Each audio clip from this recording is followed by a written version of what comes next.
So knowing, we've done a lot of, work with speech and language, under Dr. Evelyn Klein and Dr. Sharon Armstrong, and there's been many, research-based articles.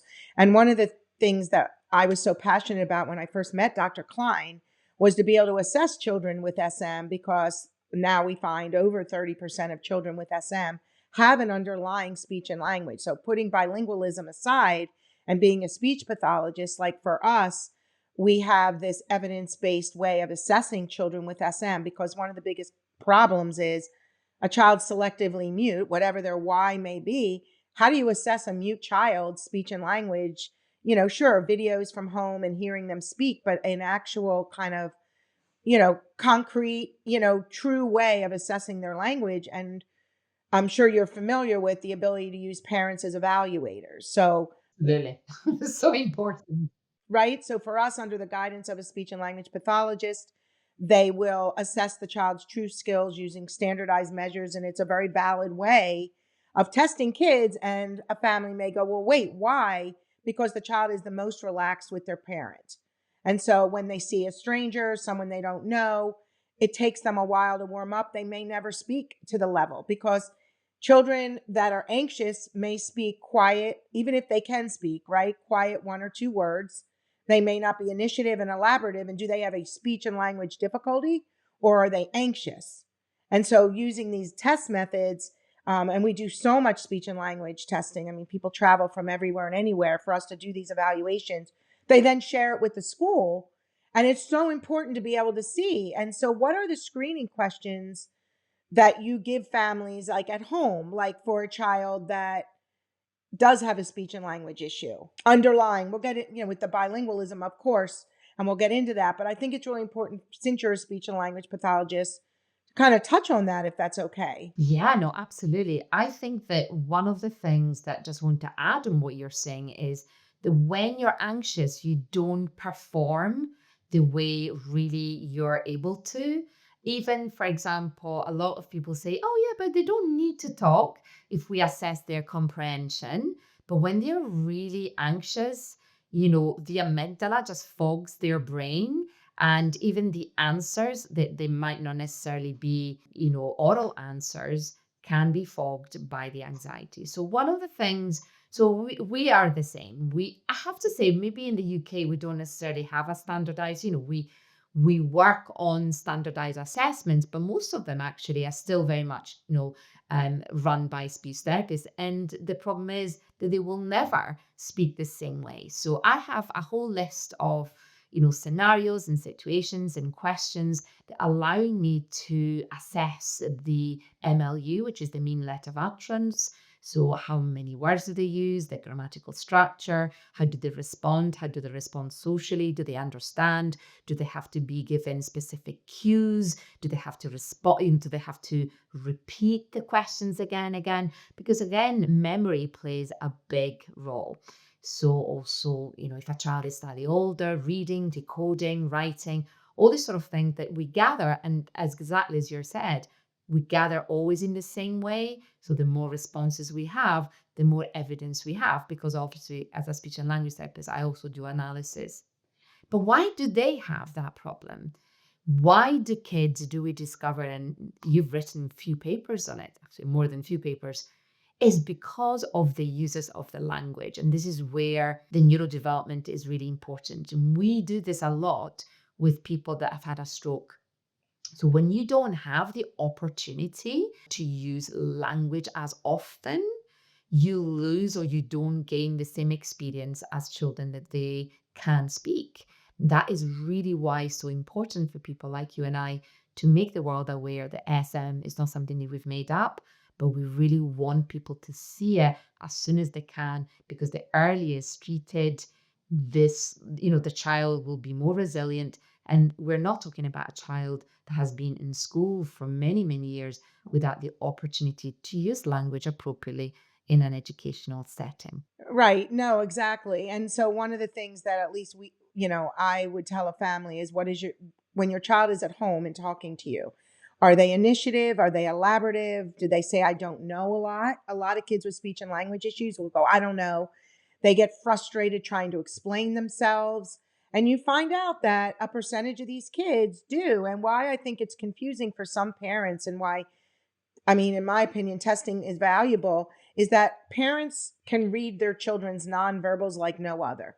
Your child can stand there and tilt their head a certain way, and you're like, oh, you're hungry. Or, they just stand a different way, and, oh, you got to go to the bathroom. Go to the bathroom.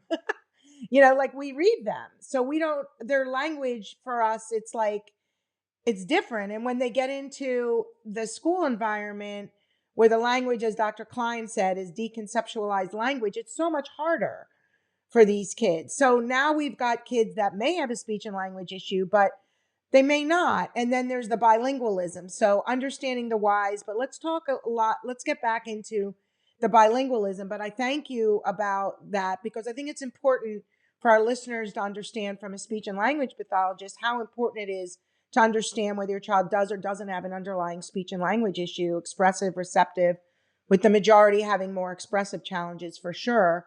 And then also not just developmentally, but acquired, right, Anna? So like if you go years not having give, take, back, forth of social communication, you develop an acquired speech and language issue where you may not be initiative, elaborative, and expressive, even though underneath you had the ability. You just didn't have the opportunity. Yes, yes, is the development of that muscle. That's exactly what it is. The brain adapts and the brain doesn't develop that. Absolutely.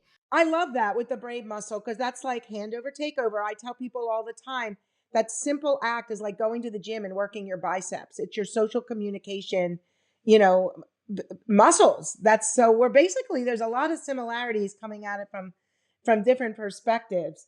So can you help us like talk about accounting for cultural and linguistic norms that may influence communication expectation? Yeah, absolutely. I think that culture plays a huge role. Do you know, obviously was brought up until I was late teen in a different country. So, in some families and in some culture, it is seen as respectful for children to be very quiet in front of adults. In other cultures, making mistakes is highly discouraged or criticized or commented on. And if you have an anxious child, and if you come, no offense, the Italian community, that they always got something to say, and your child feels the spotlight, it doesn't really matter. They don't mean it badly, but it's just the culture. But if you don't know the culture, then you don't know how to handle it. So I always ask, what are the parents' thoughts about communication, especially when they were growing up? What do their grandparents expect? What is the society around them? Where do they live? Because like yourself, I support people all over the world. We have Italian and Spanish people that live all over the world. So it depends, where they grew up, where was the child born, how are they bringing their child up? So for example, if let's say a child has been corrected all the time by the grandparents, oh, you don't say it like that, or oh, you speak Italian, but you sound English. So they're commenting on something that for them is quite precious, and they were finding it hard anyway. They've made a comment, they can't take it, they don't have that resilience, and they don't try that language anymore. So sometimes parents say to me, oh, they understand my language, but they never speak it. But for me, it's about being competent, not only in understanding the language, but also being able to say it. And I often say to parents, think about yourself when you go on holiday. I always try, okay, I speak a bit of German, I speak French and Spanish and Italian, whatever. But if I go to a country, I don't know, like last year I went to Morocco, I really tried to say things in Arabic because I think it's nice, right? And I have to say, I was so accepted, and people were kind of like almost cheering me on. But obviously, I don't have SM, but it made me feel accepted that I was trying a little bit more. So, but when a child then is quite vulnerable and gets criticized, or they speak with an accent and they didn't want to know that, then that has a huge impact, and they feel shamed, they withdraw even more. And I do find that my population of bilingual and multilingual children are very sensitive.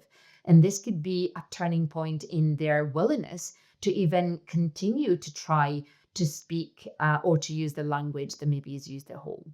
So it's very, very important for me to adapt my approach, to model vulnerability around their family and their culture. So if it's for them, it's okay that I make a mistake, then I would do that. But it's not, I would adapt. So, talk to us about the silent period. So, these children speak a specific language at home, they go into a school environment, and now there's a different language in the school, because that's usually where this seems to be the most challenging. And perhaps cultural ways too, like they're different, even nonverbal, how they gesture. But talk to us about the silent period, because that's such an instrumental term, but it's also so real. It's what they're going through. So many of these kids, how can they have conversation when they can't even necessarily translate? So talk to us about that. So the silent period is specifically for, well, we talk about it for children that have got English, for example, as a second language. So, if, for example, they've moved from South America to the UK, they've not really been exposed to English very much. So, there is a time of adaptation. And researchers have defined it as silent as the child is gathering all the language, kind of trying to understand what's happening around them. And for me, that I observe them physically, before I became an expert in SM, I used to obviously do a lot of bilingual assessment. I used to see those children still playing, running around, wanting to communicate. Language wasn't a barrier. They would still use nonverbal communication, like they would pull in, they would pull the carer or the teacher and show them or do some signing, although they were like 3 or 4 years old. So the silent period is linked to, I don't have that word for apple. I only call it mela. That's, for me, that's what an apple is. So they need to be exposed. So exposure is very, very important. So they can see and then they hear and then they create that neuronal pathway. And then eventually the brain talks to the muscle and then the word comes.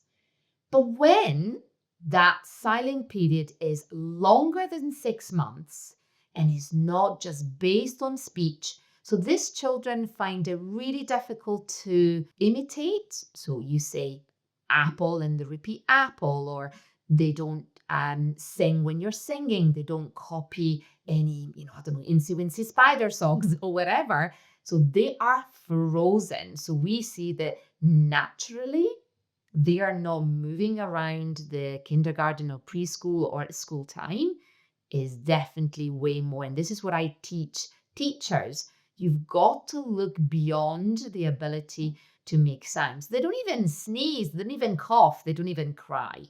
So the silent period is focused on language, but actually for our SM children, we need to look at the way they express themselves.